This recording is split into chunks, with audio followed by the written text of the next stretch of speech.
Nigeria's housing market is under growing strain, and for many, the cost of shelter is rising faster than income. From high-end districts in Lagos and Abuja to emerging suburbs and satellite towns, our rents have surged significantly in the first quarter of 2026. What used to be considered middle-class housing is increasingly out of reach, forcing families to move farther away from city centers in search of affordability. Joining me for this conversation now, I have Mr. Segun Phillips, who's the MD CEO of SUBURBS. He joins me right here in the studio. It's great to have you, sir. Good morning. Good morning, laddie. How are you? I'm fine. I'm trying to be fine. So what would you like me to speak about first, the good news or the bad news? Let's start because with... you said that the families are leaving... Yeah, because I read something online recently. They called it the displacement paradox. All right. Where we see families that are used to staying on the island. They were used to a particular rent. And a particular lifestyle. And a lifestyle. But the rent has shot up so much, and they now move to the mainland. And because of their high demand for the mainland, mainland prices are also rising fast. Yeah. So it seems like we're all being chased out at this point. Chased out into where? Exactly. Where are we going? And for what reason? Right. So basically, the market real estate has increased over the last quarter, but it has been hedged by inflation, and people now and developers now look at hedging their funds into quick wins. You develop, you move away, instead of looking at a 10, 20, 50-year payment plans for the average Nigerian. For example, we don't have mortgage. Mortgages are below 5% GDP for the average Nigerian.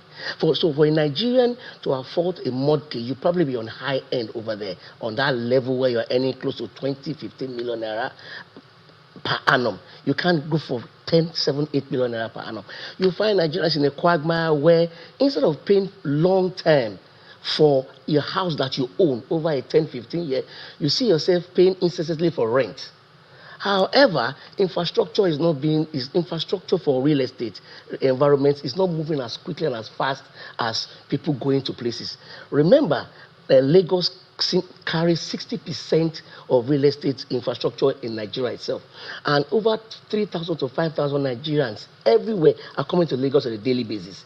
So it calls for question, there needs to be housing. These people go to the places that they likely know that, yes, houses are cheap. Where are those places? Somewhere far off on the mainland, or somewhere far off in the extent of the island. When you talk about island, you look at three spheres: the VI, the Lekki Main, and the other areas further down. So those areas are places where you go to, but infrastructure is not moving as equally fast in that direction. As such, it calls for concern. That's why the Lagos-Calabar Expressway has been a succor to each and every one of us on that corridor. You find that Nigerians are living 2 to 4 hours traffic trench on a daily basis. It calls for question, what are we doing? So what we need to do as a country and as a people is to ensure we restructure the built industry in terms of funding. We cannot find infrastructure. We cannot have people living in houses without a proper financial mortgage structure. Our financial mortgage structure is more of talk. People are not completely, the policymakers there are not implementing. And that's part of the problem we have as a people and as a country, Nigerians. We talk. We have blueprints. It's lovely, but we are not implementing as we should implement. And that's basically a challenge. So you find the average Nigerian coming in, he stays in a place comfortable, somewhere on the island. Over time, rent shoots up, and he needs to find somewhere else. And people are finding succor in the mainland. However, the mainland are taking its own new trend now. Things are expensive. So at this point, we've tried subsidy, with petrol. All right. We had to stop that. All right. Is it time to introduce subsidy in housing? Are we there? Yeah, we are there. Because basically, you can't find a successful and a confident and a happy citizen without housing. Housing is basic, it's normal, it's every citizen's right. So at this stage, we need to ensure we do subsidy, but subsidy well planned, well implemented, subsidy that begs for accountability. Those are where we have mortgages. Those are where we have financial institutions that can be the pockets to which these subsidies are given out. And they're given out to the Nigerian populace, the working class youths who are responsible, who are credible, and who are accountable, and people who are qualified. not people that go through the back doors. Because that's basically part of the challenge we have in this country. People try to jump the gun. They try to do not go through due process.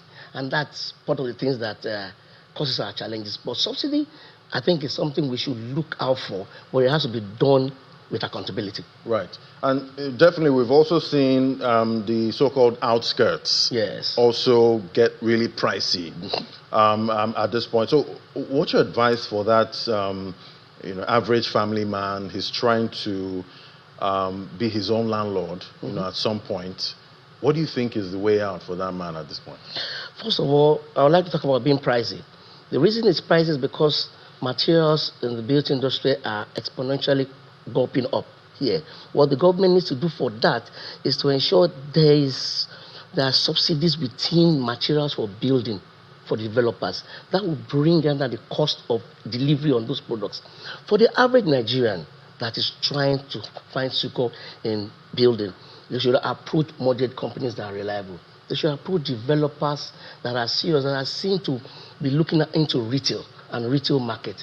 Those are the people that they can talk to, invest with, and they should also be patient. It doesn't happen overnight. They really need to read through the books, see things happening, and do their own due diligence.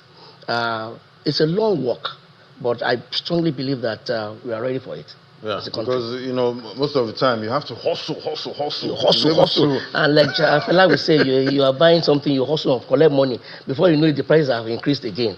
And that's basically what's happening. However, the governments and stakeholders within the building industry must come together. There needs to be a forum where we sit, we not just talk. Because we've been having this series of events here and there, both in Lagos and in Abuja and outskirts. There's a lot of lovely blueprints out there.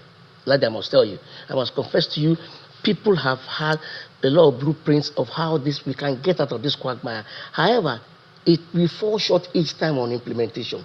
We fall short in time on the government being firm on certain things. We fall short each time of the built industry ensuring that we follow through this implementation. What about the ministers that handle housing? Well, the ministers, I would say, are well informed. We had some reshuffling. Finance, housing, recently. I believe it's for the greater good and for the future. I also believe the industry, the ministry should go deep down. Let's look at the industry developers, the major stakeholders, for those of us that are in there, that are like faucets between the average individual and, of course, the Nigerian populace. Let's have better forums where we can have a blueprint or a roadmap to implementation. Like I keep saying it, implementation is the key. Strategy is nothing if you don't have strong implementation for that. Right, because we've also had conversations about supply. Supply of houses are very limited, and there's so much demand in cities like Lagos. And let me correct you. Supply of houses is not limited. We have houses going for 500 million, 1 billion in Lagos and in Abuja. They're empty. So it's not about us building those high-end houses. It's about us having, just like I said, the blueprint to implement, to have people that can build houses mid and lower class, affordable, that are realistic, quality, that are realistic, and we have a financial plug in terms of mortgages and financial systems that tend to give us single digits, not 2 digits that are flying above the roof, that the average Nigerian cannot afford. So that is where we need to come in. You cannot build infrastructure and growth in any environment without finance, without the right financing for the average Nigerian.